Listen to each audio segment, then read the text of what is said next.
Hey everybody, this is Bob Paskins. Let's get ready for another 2-minute motivational drill. This week we've been talking about your personal environment, the people that you surround yourself with, the people that help you grow. Now yesterday we talked about basically being the average of the 5 most people that you hang out with.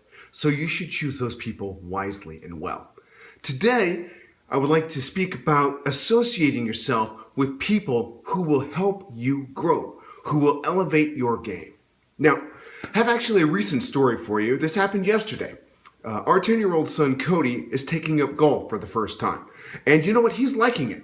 He's hitting the ball pretty well. And the way the golf works is you could fall into 2 areas. There's one group for the 8 to 10-year-olds. And then this particular course, there's another group for the 10 to 12-year-olds. Now, I find it funny that Cody being 10, he could go in either group. Usually I would say, well, how about like 8 to 9 versus 10 to 12? But regardless, they set it at 8 to 10 and 10 to 12. And Cody could choose which spot to go in. Well, I actually think he made the right choice because he chose to go with the 10 through 12-year-olds. Because he would be able to look at them, see people who might actually have some more experience with golf to really help his game grow. So the way it works is you have a practice session on Sunday, and then Monday you go out to the course. So here he is on Monday. He goes out to the course, and the instructor pairs him up with some other people. Well, the instructor ended up pairing him up with 2 girls that were younger. One girl was 9, and then her sister was 8. So they let Cody go first, and he teed the ball off, and bang, he hit a shot, and it was a really good shot. And then we waited for the 8-year-old and the 9-year-old. Well, as you can imagine, the 8-year-old and 9-year-old did not really have much of a passion of golf. They kind of liked being outdoors, they liked having the clubs, wearing the gear, their outfits, showing me their golf club, all of those things, but they weren't excited about golfing. And you could see it, because they would do little swings, and I would swear one of those swings kind of almost ended up with a curtsy. I really couldn't figure out what they were doing, but it wasn't a golf swing. And the results reflected that, where they might have swung and missed a couple of times, or when they did hit it, it only went about 15 feet and stopped. Now, these girls, again, sisters, they got along great. It was great, but it was more of a giggle fest with the 2 of them, as one of them would try to go to the ball and swing and miss, and the other would giggle, and then the first one would giggle again.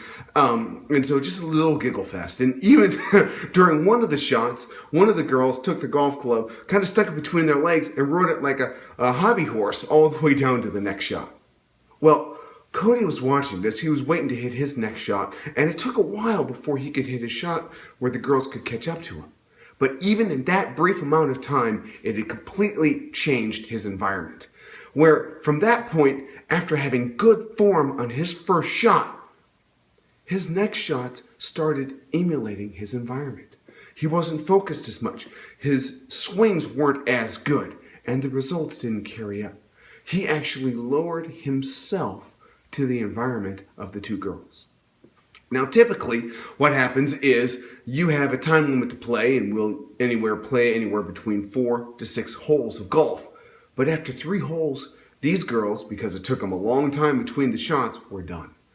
And Cody was a little bit discouraged. And I said, hey, Cody, how about this? Would you mind if I were to take their place and the 2 of us would play the next 3 holes together? He looked up and he said, sure, Dad, let's give it a try. Now, by no means am I a professional golfer. No one will confuse me with Phil Mickelson or Dustin Johnson or anyone like that. For me, if I can go out, I can get a half dozen pars, a few bogeys, I'm really happy with my round of golf. But I'm at least able to hit it very well. And so we're up on the 4th hole tee box, and sure enough, I wanted to go first. So I took a swing, and I hit the ball really well, right down. Actually, it was a par 3, so I put it on the green. And then it was Cody's turn. And you should have seen the difference in him based upon that environment. He came right up, he addressed the ball, he put together a good swing and ended up getting a good result. In fact, for the next 3 holes, he was a completely different golfer. The only thing that was the same was his first shot with the girls before he could see what the girls did. That was the only thing. Everything else was completely different with golfing with the girls and golfing with me. The bottom line is his environment, the people that he golfed with, changed everything for him. So here is the drill. For you, I encourage you to find people who go and elevate your game.